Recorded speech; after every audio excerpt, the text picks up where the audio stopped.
Un jour, je rentrais avec ma petite sœur du collège, où j'étais parti la chercher juste après les cours. En arrivant à la gare, tandis que nous attendions le bus qui devait arriver depuis 10 minutes, on entame une petite conversation. C'est à ce moment-là qu'elle m'a demandé ceci. Pourquoi les gens changent pour plaire une fois qu'ils arrivent au lycée? Comme si leur personnalité devenait différente du jour au lendemain. Je lui ai répondu de façon brève, mais bien expliquée, que c'était dû au fait qu'en arrivant à cette période de la vie, nous nous faisons facilement influencer. De ce fait, les gens changent facilement. Ils achètent des fringues chères pour se sentir pousser des ailes, ils partent en soirée tous les week-ends. J'ai ajouté en plus de cela que les personnes changent dans le but de se faire accepter dans des groupes pour se sentir aimés, respectés par des personnes qui ne s'intéressent pas forcément à eux, mais qui cherchent juste un intérêt. J'ai terminé en lui disant que pour éviter ça, car je vois ça comme un fléau plus qu'autre chose, il fallait être authentique. Mais comment expliquer cela? Selon les définitions de Robert, une est reliée à mes propos. L'authenticité se définirait comme qui exprime une vérité profonde de l'individu et non des habitudes superficielles ou des conventions. Donc pour être authentique, il faudrait faire opposition aux autres et créer la différence en étant purement soi. Mais dans cette société où tout le monde veut être tout le monde, du moins une personnalité aux antipodes de la leur, comment être purement soi-même? J'ai ma petite idée derrière la tête.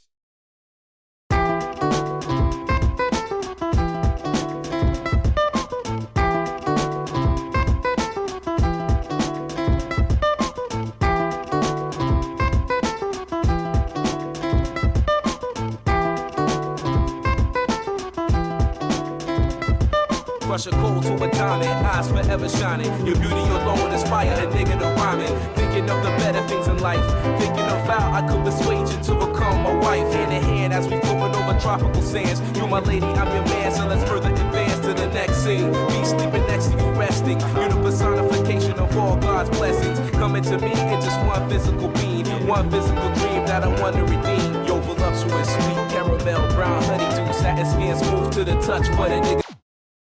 Cuba est une ville latino-américaine unique en son genre, située au large de l'océan Pacifique et qui garde un aspect très vintage par rapport aux pays de son continent. En effet, sa différence lui procure une certaine notoriété à l'échelle internationale, apportant un grand nombre de touristes en quête de nostalgie chaque année. La Nemoya décrit comme une sensation de nostalgie pour une époque inconnue et le sentiment que les générations plus jeunes ressentent lorsque ce pays est mentionné dans la pop culture.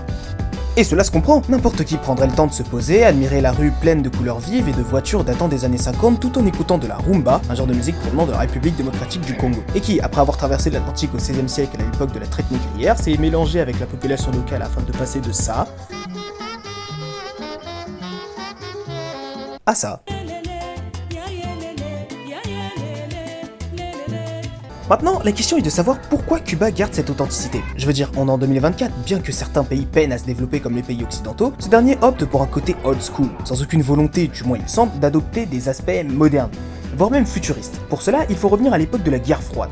En 1959, après un coup d'état visant à renverser le régime de Fulgencio Batista, Fidel Castro devient premier ministre de la République de Cuba, ouvrant une ère nouvelle sur l'île. Réformateur, cet homme érigé en leader charismatique s'impose bientôt sur la scène internationale et devient, en pleine guerre froide, l'épicentre d'un monde polarisé entre les États-Unis et l'URSS. Les relations entre Cuba et les États-Unis se détériorent rapidement à cause des nationalisations d'entreprises américaines et des réformes radicales de Castro.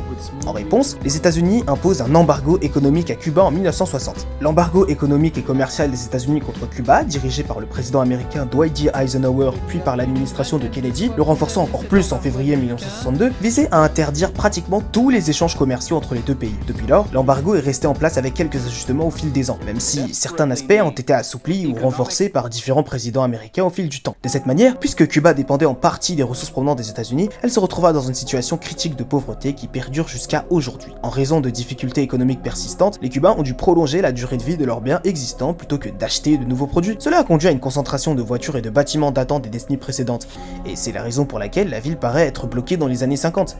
La Libreta, un dispositif datant de la Révolution en 62, permettant à chaque membre de la population à se fournir des produits de première nécessité, permet de moins en moins à s'approvisionner. La période où le beurre, la farine et le lait, les sardines étaient vendus à tout petit prix et quantité conséquente est révolue. Aujourd'hui, ils peinent à remplir des sacs de sucre. Ajoutons à cela une hyperinflation, passant le prix du riz de 5 à 200 pesos. Les prix sont tellement élevés qu'ils n'arrivent même plus à vivre de leur plantation ou de leur culture à cause du blocus américain qui taxe à un prix si élevé le prix du pétrole qu'ils ne peuvent pas se permettre de payer les turbines pour arroser leurs champs.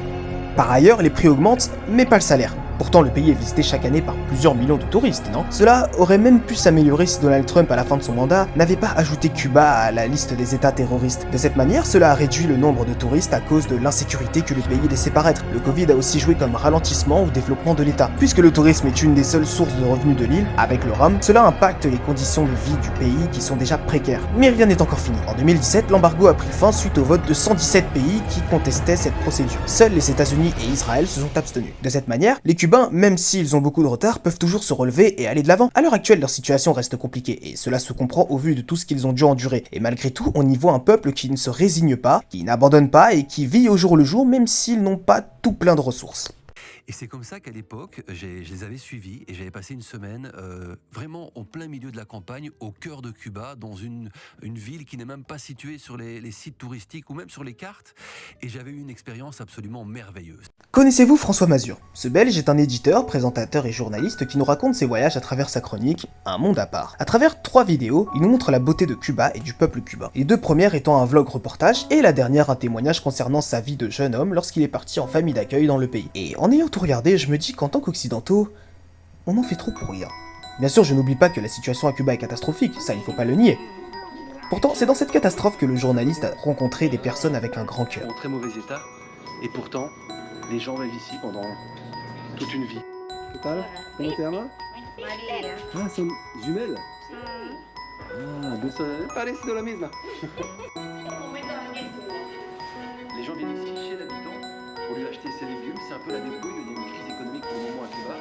Donc chacun a ses petites adresses, chacun a ses petits... C'est beau, vous ne trouvez pas? Ajoutons à cela le fait qu'ils ne sont pas dépendants des achats compulsifs. Puisqu'ils n'ont pas grand-chose, avec plus qu'ils n'ont déjà, seront-ils plus satisfaits que maintenant? Le vieil homme qui vendait ses fruits et ses légumes disait que, selon sa philosophie, tous ces objets que nous les avons simplement pour posséder, pour notre propre confort, et il n'a pas totalement tort là-dessus.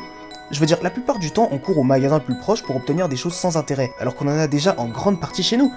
Acheter plus de vêtements que l'on a déjà, manger de la nourriture transformée et mauvaise pour la santé au lieu de chercher à privilégier les biens que l'on a déjà. Profiter des choses que l'on a à l'heure actuelle, c'est profiter de l'instant présent. Monsieur Mazure, à travers ses reportages et sa propre expérience, nous fait apprendre une leçon importante, dans le sens où la recherche de satisfaction ne réside pas dans les biens matériels ou dans une quelconque acceptation de la part des autres. Elle réside dans la joie que l'on a en vivant au jour le jour. Vivre dans le moment présent, c'est la capacité de savoir apprécier la vie que l'on a, et ça fait un beau parallèle avec ma problématique du début. La plupart des personnes changent drastiquement car elles n'arrivent pas à accepter cette vérité. Elles pensent qu'en devenant différents et en se faisant accepter car on a acheté le dernier iPhone, leur situation changera et ils seront heureux d'être à la mode, comme tout le monde. Or, la situation des Cubains nous rappelle à quel point la mode, les voitures, la recherche d'acceptation, tout ça, c'est éphémère.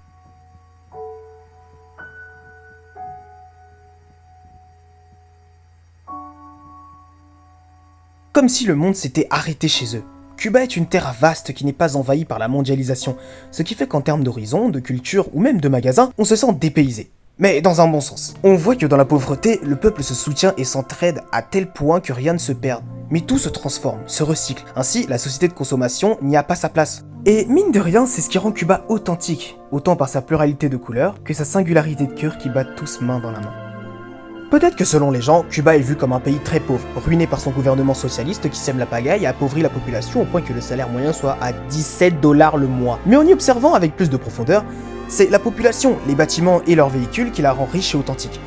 Authentique dans le sens où la majeure partie des gens que vous verrez, c'est-à-dire 90% de la population, parleront espagnol, et où vous devriez vous habituer à cette culture hispanique. Authentique également dans le sens où c'est dans ces coins où les grandes sociétés n'y voient pas bénéfice que l'on rencontre les personnes au plus grand cœur, vous permettant d'en apprendre beaucoup sur la vie. Car paradoxalement, c'est dans la misère qu'on y trouve des personnes en or. Compte tenu du fait que ces personnes vivent sous une pauvreté impactante, voire même accablante, le concept de matérialisme leur apporterait rien. Avec le peu qu'ils ont, on remarque qu'ils arrivent à vivre malgré tout et à s'entraider. Enfin, authentique dans le sens où le charme sécrété par le pays marque la différence sans pour autant chercher un changement radical de sa culture et de son patrimoine. Déjà parce qu'il peut pas, mais alors pas du tout se le permettre, mais surtout parce que ce paysage, cette plage, ces maisons, ces danses dans les rues colorées, c'est ce qui donne cette identité au pays, et c'est ce qui fait sa personne, et qui est la raison pour laquelle ce pays est connu. Et c'est également la raison pour laquelle nous voyageons. Lorsque je pars en Côte d'Ivoire, j'ai envie de danser le coup du marteau. Lorsque je vais au Japon, je vais escalader le mont Fuji puis traverser une forêt de sakura en mangeant des nouilles. Lorsque je vais en Australie, c'est pour me bagarrer avec un kangourou ou des insectes toutes les nuits.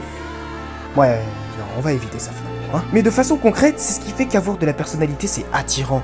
C'est bien de s'arrêter aux cartes postales, mais en y observant avec un peu plus de profondeur, même si cela paraît pauvre, on y croise une vraie mine d'or qui change de ce que l'on a l'habitude de voir. En ayant de la personnalité, tu as ta propre identité et de cette manière tu es authentique. Et le cœur de l'humain lambda à Cuba, qui n'est pas victime de la société de consommation, en a pris conscience et profite ainsi de la vie au jour le jour. Le mieux dans cette situation est de rester soi et de s'assumer pleinement, sans pour autant que des personnes autres que vous n'interfèrent dans votre développement, à part si cela peut vous permettre de vous faire évoluer. Car à force de se laisser faire et de se laisser influencer, on finit dans un pire état que nous étions censés être de base. De toute manière, ce n'est pas comme s'il était impossible d'évoluer, mais il y a une différence entre évolution et changement radical. Si on part du principe que vous êtes vous, pourquoi changer pour être autre chose que vous? C'est en acceptant son passé et soi-même à l'heure actuelle que vous pourrez vous assumer pleinement. Comme ce magnifique pays qu'est Cuba, vous ne plairez peut-être pas à grand monde, mais vous plairez aux bonnes personnes. Alors soyez vous-même et vos couleurs émerveilleront les personnes que vous méritez. En attendant, moi je vous embrasse et je vous dis à une prochaine fois. C'était Moonan, merci et à bientôt!